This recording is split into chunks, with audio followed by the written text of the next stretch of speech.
tanggal 15 Juni 1984. Sebuah laporan masuk ke pos pendakian Sembalun. Seorang mahasiswi pendaki atas nama Raras Ayu belum juga kembali. Teman satu komunitasnya yang terakhir dihubungi merasa curiga karena Raras biasanya selalu memberi kabar. Keluarganya di Yogyakarta pun mulai panik. Komunitas Mapala menghubungi pos jaga dan mendesak dilakukan pencarian. Cuaca masih tak bersahabat, tapi pencarian tetap dilakukan. Tim SAR gabungan terdiri dari relawan, porter lokal, dan satu dukun adat dari desa Senaru. Mereka menyisir jalur dari bawah hingga ke Pelawangan. Namun, tak ada jejak yang jelas. Tidak ada tenda, tidak ada pakaian yang tertinggal. Seolah Raras menghilang begitu saja di tengah kabut. Pada hari ketiga pencarian, salah satu porter bernama Pak Leman mengeluh mencium bau amis yang menyengat saat melewati jalur sempit dekat tebing batu. Saat mereka menyusuri arah batu itu, mereka menemukan sesuatu yang mengejutkan. Dari celah pohon dan semak lebat, mereka melihat sepasang kaki tergolek kaku di dasar jurang. Tubuh seorang wanita muda membiru, pucat, dan kaku. Jaketnya basah, robek di beberapa bagian. Rambutnya lepek, wajahnya tenang namun dingin. Di lehernya masih melingkar sal merah, dan tangan kirinya mencengkram tanah beku. Salah satu anggota tim menangis melihatnya. Raras telah ditemukan setelah 5 hari menjadi bagian dari kesunyian Gunung Rinjani. Tubuh Raras diangkat ke atas jurang menggunakan tali dan tanduk darurat. Proses evakuasi berlangsung lama karena medan sulit dan licin akibat sisa hujan. Saat tubuhnya berhasil dinaikkan, semua orang terpaku. Wajahnya membiru, pucat seperti salju. Tapi anehnya tampak damai. Tidak ada luka terbuka besar, tidak ada bekas gigitan hewan liar. Seolah-olah ia hanya tertidur dalam dekapan alam. Namun saat tubuhnya dibalik, ada tanda lebam membentuk seperti telapak tangan di bahu kirinya. Seolah ada sesuatu yang pernah menyentuhnya di saat terakhir. Yang lebih mengejutkan adalah barang-barangnya yang ditemukan di ransel. Kompasnya rusak total, menunjuk arah yang tak konsisten. Buku catatannya rusak oleh air, tapi satu halaman terakhir masih bisa terbaca. Aku tidak sendiri. Mereka datang. Mereka ingin aku tinggal. Aku mulai mengerti sekarang. Ini bukan kecelakaan. Kata-kata itu membuat semua relawan terdiam. Sang dukun yang ikut dalam pencarian hanya mengangguk pelan dan berkata, "Ia sudah ditandai, bahkan sebelum dia datang ke gunung ini." Warga lokal percaya bahwa terkadang Gunung Rinjani memilih manusia untuk tinggal, bukan sekedar dikunjungi. Dan Raras mungkin telah menjadi salah satunya. Sebuah tumbal tanpa ritual, tapi diterima dengan rela. Jenazah Raras dipulangkan ke Yogyakarta dan dimakamkan secara sederhana di dekat rumah keluarganya. Namun prosesi pemakaman tak berjalan seperti biasa. Cuaca yang sebelumnya cerah tiba-tiba berubah gelap saat peti diturunkan ke liang lahat. Angin bertiup keras membuat daun-daun berterbangan. Langit mendung dan suara guntur terdengar dari kejauhan meski tidak hujan.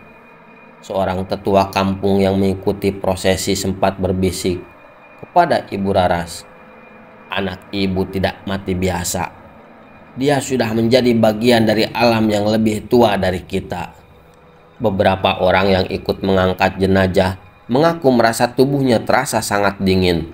Bukan seperti jenazah biasa, tapi seperti menyentuh es batu. Seorang pemuda bahkan sempat muntah setelah menatap wajahnya terlalu lama.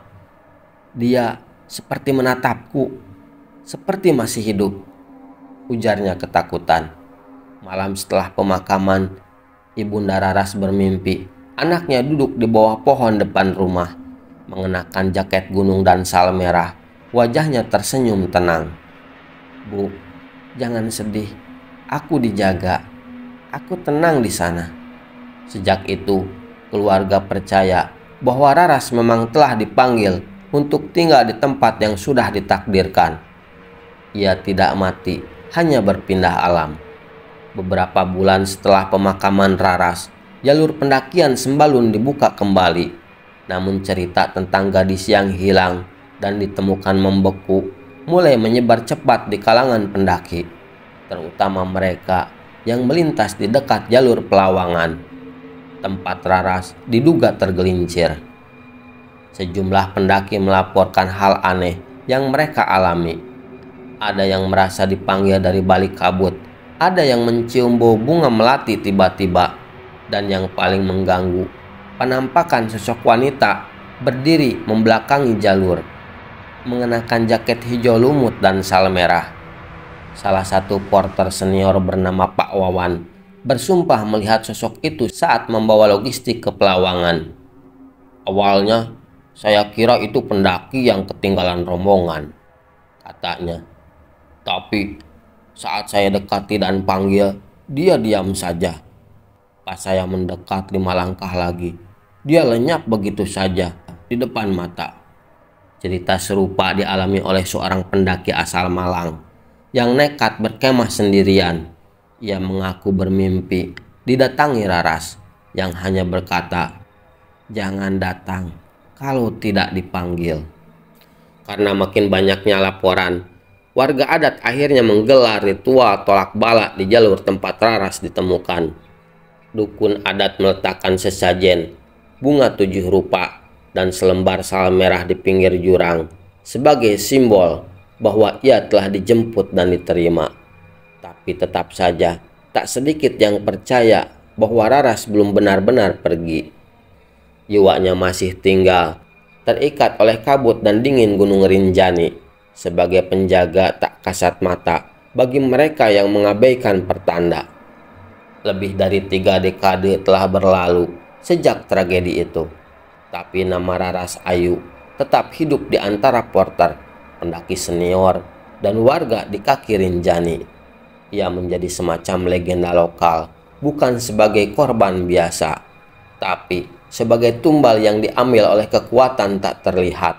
Dalam banyak percakapan malam di base camp, kisahnya diceritakan dengan nada pelan, seolah menyebut namanya terlalu keras bisa membangunkan sesuatu yang tertidur.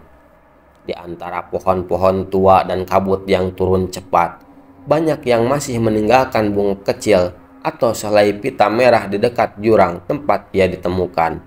Tak jarang, pendaki pemula merasa bulu kuduknya berdiri saat melintas jalur itu, tanpa tahu alasan pasti. Mereka hanya merasa diawasi. Ada pula yang bermimpi bertemu seorang gadis yang bertanya, "Kamu yakin ingin naik ke atas?" Saat mereka menjawab iya, gadis itu tersenyum dan menghilang. Kini Raras menjadi bagian dari gunung. Ia bukan hanya nama dalam arsip kecelakaan pendakian, tapi roh penjaga jalur yang muncul ketika batas manusia dengan alam dilanggar. Gunung Rinjani tetap menawan dengan puncaknya dan danau yang mempesona. Tapi di balik keindahannya tersimpan cerita tentang seorang gadis yang datang sendiri dan dipanggil untuk tinggal selamanya. Karena di gunung tidak semua pendaki pulang, ada yang tinggal, ada pula yang dipilih, dan Raras adalah yang terpilih.